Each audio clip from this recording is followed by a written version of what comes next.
কোমর ব্যথা বারবার ফিরে আসার গবেষণা ভিত্তিক কারণগুলোর মধ্যে উল্লেখযোগ্য হচ্ছে হরমোনাল পরিবর্তন। অ্যানালস অব দ্য রেমেটিক ডিজিজ এর আন্তর্জাতিক গবেষণায় দেখা গেছে যে গর্ভাবস্থায় এবং মেনোপজের পরে মাসিক যখন বন্ধ হয়ে যায় ওই অবস্থায় মহিলাদের কিছু হরমোন নিঃসৃত হয়, রিল্যাক্সেন এবং ইস্ট্রোজেন। এই হরমোনগুলা মহিলাদের শরীরের হাড়ের ভঙ্গুরতা বাড়ায় দেয়, দেখা গেছে হাড়কে নরম করে দেয়, হাড় ক্ষয় হওয়ার প্রবণতাকে বাড়িয়ে দেয়। এবং কিছু হরমোন যেমন রিল্যাক্সিন হরমোন যেটা প্রেগনেন্সিতে নিঃসৃত হয়, তখন এটা মহিলাদের যেই পেলভিক ফ্লোর, বিশেষ করে lumber spine, hip joint, SI joint যেগুলো আমরা বলি, নি জয়েন্ট, এই জয়েন্টগুলোকে ধরে রাখার জন্য যে লিগামেন্ট থাকে, লিগামেন্টগুলোকে ঢিলে ডালা বা লেক্সিটি বাড়ায় দেয়, যার কারণে বারবার কোমর ব্যথা ফিরে আসে।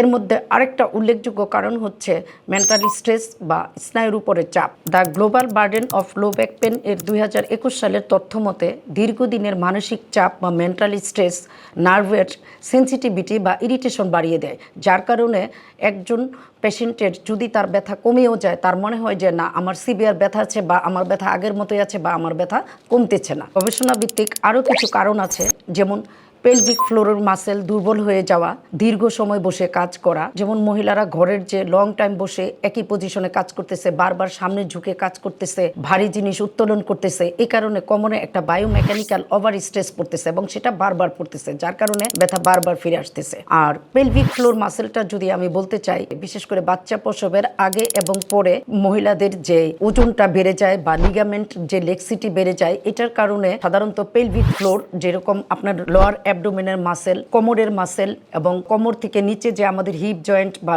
এসআই জয়েন্ট আছে, এটাকে জোরে রাখে বড় মাসেল, বিশেষ করে ইলিওসাস মাসেল, গ্লুটিয়াস ম্যাক্স, এই সব ধরনের মাসেলগুলা আমি যেটা বোঝাতে চাচ্ছি আসলে আপনার কোমর থেকে হাঁটু পর্যন্ত এই যে আপনার যেই জায়গাটুকু, এই জায়গাতে অনেক অসংখ্য মাসেল আছে। এবং পেলভিক ফ্লোর মাসেল স্পেসিফিক যেটা আমরা বলি, একটা দোলনার মতো আপনার যে প্রস্রাব এবং পায়খানার রাস্তার যে খালি অংশটা ফিমেলদের, সেই জায়গায় দোলনার মতো একটা মাসেল থাকে, সেটাকে আমরা পেলভিক ফ্লোর মাসেল বলি। আপনি যদি বাচ্চা প্রসবের পরে কোনো এক্সারসাইজ না করেন, এই যে আপনার লিগামেন্ট লেক্সিটির জন্য বা ওয়েট বৃদ্ধির জন্য যে মাসেলটা দুর্বল হয়ে যাচ্ছে, এই এক্সারসাইজের লেকিনের কারণেও কিন্তু মহিলাদের বারবার কোমর ব্যথা ফিরে আসে। আমরা যদি পেলভিক ফ্লোরের দুর্বলতা বুঝাই, ধরেন এটা একটা আমাদের পেলভিক গার্ডেল, যেটাকে আমরা কোমরের এটা বলি। পেলভিক ফ্লোর মাসেলটা সাধারণত এই জায়গাটাতে দোলনার মতো সাপোর্ট দেয় ফিমেলদের। মাসেলগুলো অ্যাটাচমেন্ট এদিক থেকে শুরু হয়ে এভাবে করচ আসে, এপাশ থেকে এই পাশ, এপাশ থেকে এই পাশ, করচের মতো আসলে এখানে দোলনার মতো থাকে। যখন প্রেগনেন্সি আসে, বাচ্চা প্রসবের পূর্বে এবং পরে, আর সাধারণত লিগামেন্ট লেক্সিটির জন্য এই মাসেলগুলা দুর্বল হয়ে যায়, বা এটা আল্লাহ প্রদত্ত তৈরি যাতে আপনার বেবিটা বড় হইতে পারে। তারপরে আপনার নর্মাল ডেলিভারির জন্য মাসেলগুলা সাধারণত একটু লেক্সিটি বেড়ে যায়, একটা হরমোন নিঃসৃত হয় যাতে মাসেল তখন রিল্যাক্স হইতে পারে, ধীরে ধীরে তার প্রয়োজন অনুসারে বড় হইতে পারে।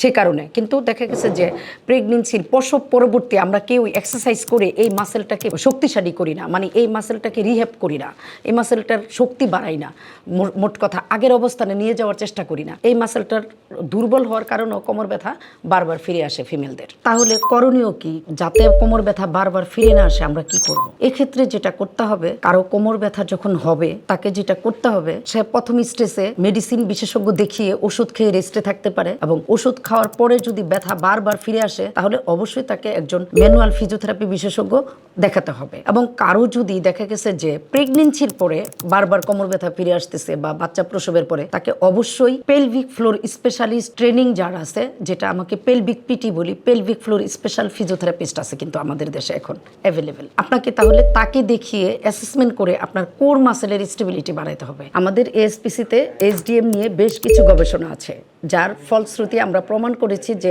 আমাদের এসডিএম টেকনিকে অ্যাপ্লাইকৃত যে পেশেন্ট, তার সাকসেসফুল রেট 80 to 90%, আলহামদুলিল্লাহ। এই জন্য ফিজিওথেরাপি বা কারেকশন থেরাপির মধ্যে এসডিএম টেকনিক হচ্ছে সবচেয়ে বেস্ট চিকিৎসা পদ্ধতি।